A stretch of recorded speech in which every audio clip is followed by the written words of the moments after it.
नमस्कार। ज्ञानशील educational channel में आपका एक बार फिर से स्वागत है। कैसे हैं आप लोग? उम्मीद करता हूँ आप लोग अच्छे से होंगे। चलिए आज हम देयर का प्रयोग करना सीखते हैं। इनके यूज ऑफ देयर, देयर का प्रयोग। देयर माने कोई पूछ दे क्या होता है, तो देयर माने वैसे तो कुछ नहीं होता है, कोई स्पष्ट मीनिंग इसकी नहीं होती है। देयर की क्या होती है? कोई स्पष्ट मीनिंग नहीं होती है। जहाँ जैसा प्रयोग होता है वहाँ वैसा ही अर्थ हो जाता है। क्या है? देयर की जो मीनिंग है वो स्पष्ट नहीं है। जहाँ जैसा इसका प्रयोग होगा वहाँ वैसी ही इसकी मीनिंग हो जाती है। और इसका प्रयोग कहाँ करते हैं? जहाँ पर किसी व्यक्ति या वस्तु का होना या न होना पाया जाता है वहाँ पर देयर का प्रयोग करते हैं। कहाँ पर? जहाँ पर किसी चीज़ का या किसी व्यक्ति या वस्तु का होना या न होना पाया जाता है वहाँ देयर का प्रयोग करते हैं। आइए पूरा लिख देते हैं, फिर आगे बढ़ते हैं। यूज ऑफ देयर, इनकी देयर का प्रयोग। देयर की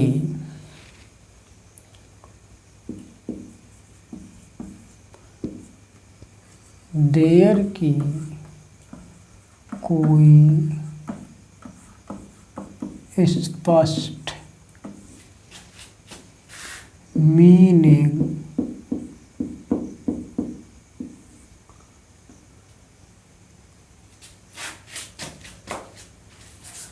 नहीं होती है। देयर की कोई स्पष्ट मीनिंग नहीं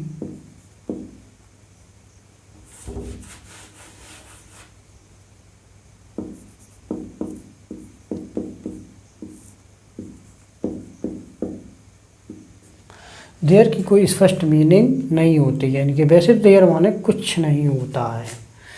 देयर की कोई स्पष्ट मीनिंग नहीं होती है। जहाँ जैसा प्रयोग होता है, जहाँ जैसा प्रयोग होता है वहाँ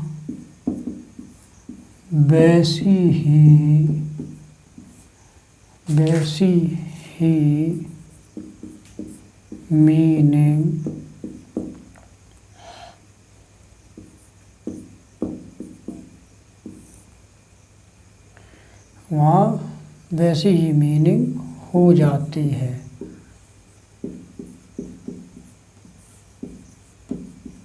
ठीक है? क्या होता है? देयर की कोई स्पष्ट मीनिंग नहीं होती है। इनके वैसे तो देयर माने कुछ नहीं होता है। जहाँ जैसा प्रयोग होता है वहाँ वैसी ही मीनिंग हो जाती है। प्रयोग देखिए कहाँ पर करते हैं। जहाँ पर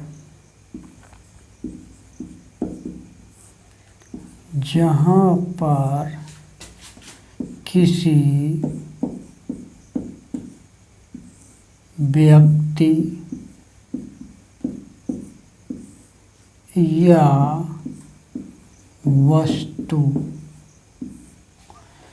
जहाँ पर किसी व्यक्ति या वस्तु का होना या न होना पाया जाता है,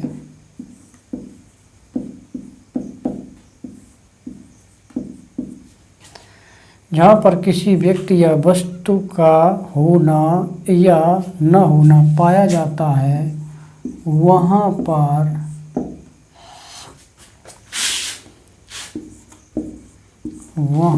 पर देयर का प्रयोग करते हैं। ठीक है? जहाँ पर किसी व्यक्ति या वस्तु का होना या न होना पाया जाता है वहाँ पर देयर का प्रयोग करते हैं। नकारात्मक वाक्यों में नकारात्मक वाक्यों में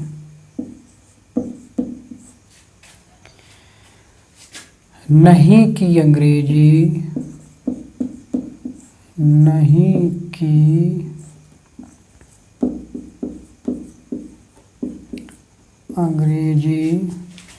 नकारात्मक वाक्य में नहीं की अंग्रेजी नोट न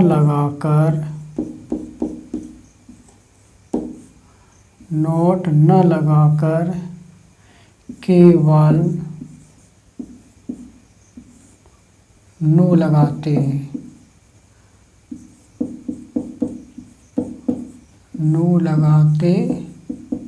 हैं। एक चीज़ इसमें ध्यान देने वाली है, यानी कि नकारात्मक वाक्य है तो इसमें अंग्रेजी नॉट की जगह क्या लगाएंगे, केवल नो लगाएंगे। यानी कि नकारात्मक वाक्यों में नहीं की अंग्रेजी नॉट न लगाकर केवल नो लगाते हैं।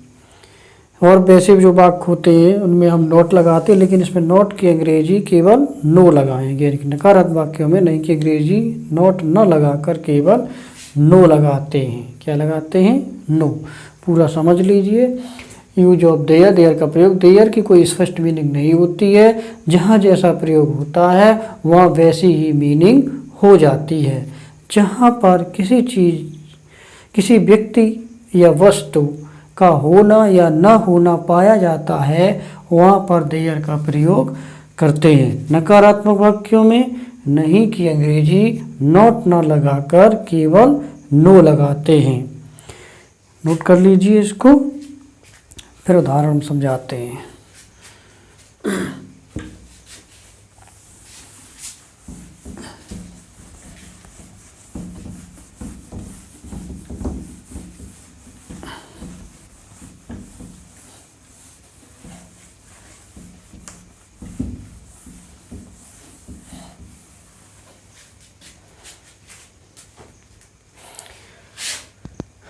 एग्जाम्पल,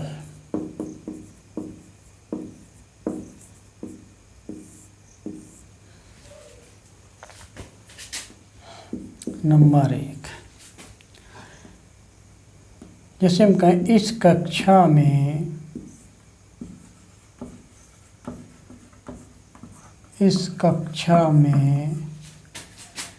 40 विद्यार्थी हैं। इस कक्षा में 40 विद्यार्थी हैं, तो इसमें क्या है कि कक्षा में विद्यार्थियों का होना पाया गया है। तो कहाँ से स्टार्ट करेंगे? देयर से। तो इस कक्षा में 40 विद्यार्थी हैं, तो देयर आर 40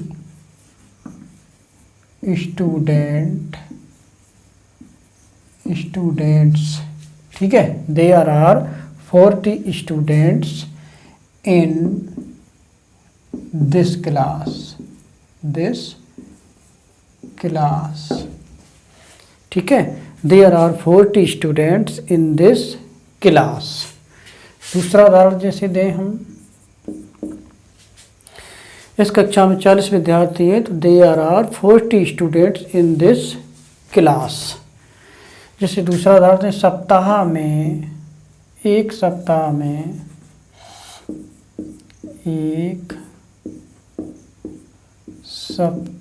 में 7 दिन होते हैं। 7 दिन होते हैं। एक सप्ताह में 7 दिन होते हैं। तो देयर आर कंसिस्टेंट के दिनों का होना पाया गया, तो there are 7 days in a week, ठीक है। एक सप्ताह में 7 दिन होते हैं, तो there are 7 days in a week. अगला उदाहरण जैसे हम कहें, कमरे में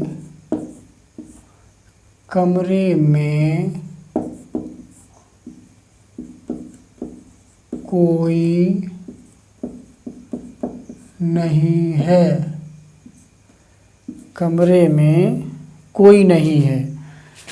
तो कमरे में कोई नहीं है तो देयर इज नो, नोट लगाएं, केवल नो लगाएंगे। देयर इज नो एनीवन,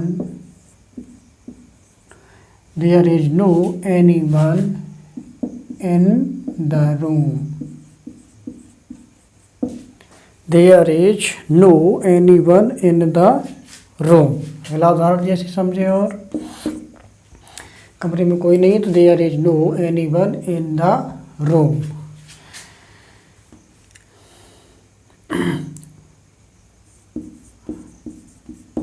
तुम्हारे विद्यालय में, तुम्हारे विद्यालय में 20 अध्यापक नहीं हैं। तुम्हारे विद्यालय में 20 अध्यापक नहीं हैं तो देयर आर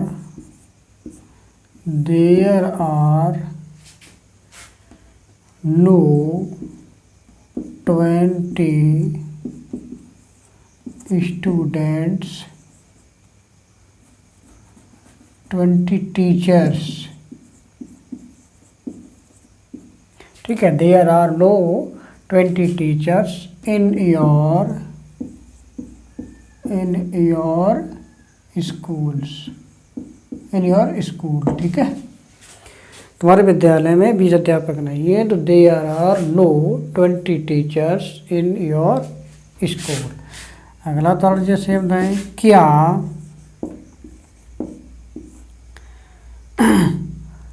आपके बगीचे में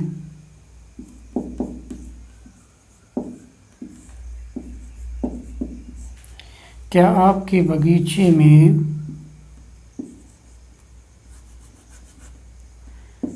10 आम के पेड़ हैं? क्या आपके बगीचे में 10 आम के पेड़ हैं? तो इसमें क्या हो जाएगा, आपका बगीचा है तो एज पहले आ जाएगा, नहीं 10 आम के पेड़ हैं तो आर देयर 10 मैंगोज ट्री। ठीक है, are there 10 mangoes tree in your garden. ठीक है, क्या आपके बगीचे में 10 आम के पेड़ हैं तो क्या पहले लग गया तो आर पहले आ जाएगा 10 आम के हिसाब से, तो are there 10 mangoes tree, 10 mangoes trees. ठीक है, are there 10 mangoes trees in your garden. एक और उदाहरण देख लीजिए,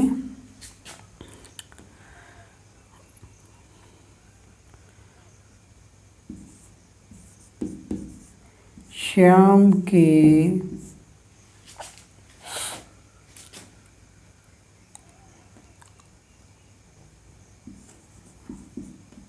जग में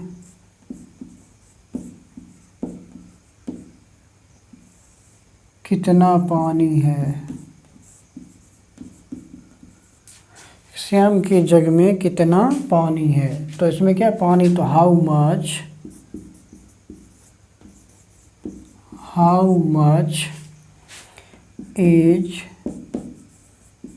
देयर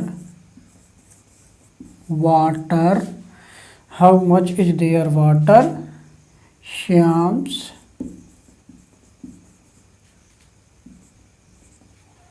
जग। ठीक है जेजू जी, तो how much is there water Shyam's jug. तो इस तरीके से ये आपने उदाहरण देखे, और भी आप उदाहरण बना सकते हैं। चलिए एक और देख लीजिए,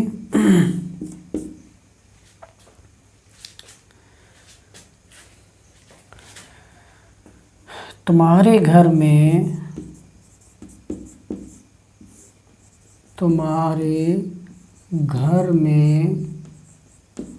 कितने सदस्य हैं? तुम्हारे घर में कितने सदस्य हैं? तो हाउ मैनी कितने के इंग्लिश में लगा देंगे, हाउ मैनी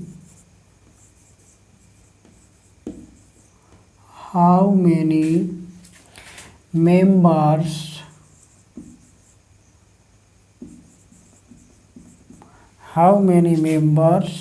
आर देयर, ठीक है, how many members are there in your home, ठीक है। तुम्हारे घर में कितने सदस्य हैं?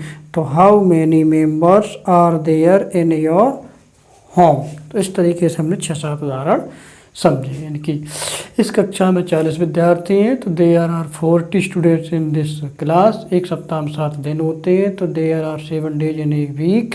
और कमरे में कोई नहीं है, तो there is no anyone in the room. तुम्हारे विद्यालय में 20 अध्यापक नहीं है, तो there are no 20 teachers in your school. क्या आपके बगीचे में 10 आम के पेड़ हैं? तो are there 10 mangoes trees in your garden. Shyam की जग में कितना पानी है? तो how much is there water Shyam's jug. और तुम्हारे घर में कितने सदस्य हैं? तो how many members are there in your home. तो इस तरीके से आपने देयर का प्रयोग समझा। उम्मीद करता हूँ आपको समझ में आया होगा। इसको भी आप नोट कर लीजिए। तो और अगर आपने मेरे पिछले वीडियो नहीं देखे हैं तो मेरे पिछले वीडियो देख लीजिए। और मेरे चैनल को अगर आपको वीडियो पसंद आया है तो सब्सक्राइब कर लीजिए, लाइक शेयर ज़रूर कर दीजिए। धन्यवाद फॉर वॉचिंग।